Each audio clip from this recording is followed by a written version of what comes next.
Po karo Lietuvoje buvo 6800 pionierių. Jie padėjo atstatyti mokyklas, talkininkavo naujakurių šeimoms.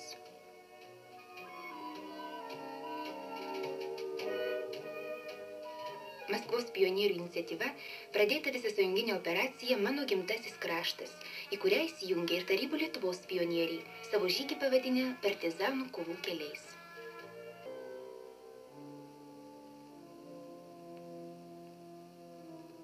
Nadios Rybakovaitės vardą mes pasirinkome todėl, kad ji buvo labai narsi pionierė.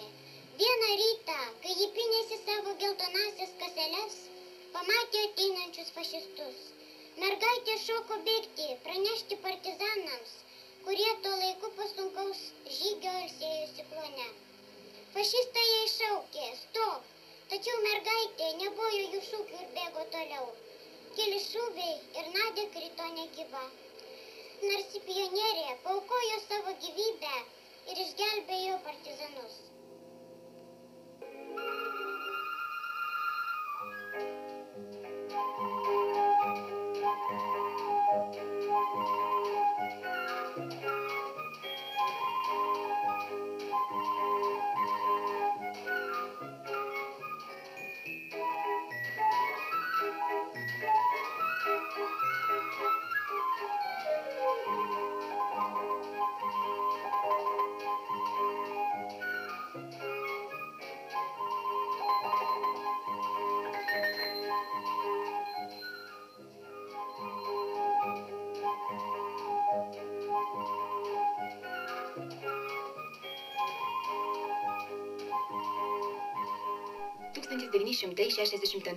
Metų birželio 15-ąją iš visos Respublikos susirinko jaunieji leniniečiai sąskrydį pionieriai tėvynei.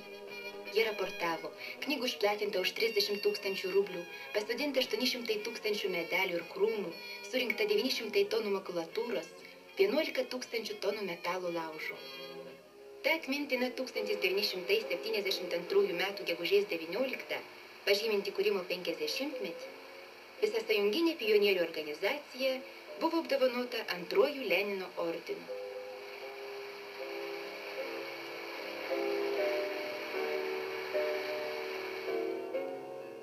Daugiatūkstantinėje internacionalinėje eisenoje žygiavo ir mūsų Respublikos jaunieji leniniečiai komjaunimo pamaina.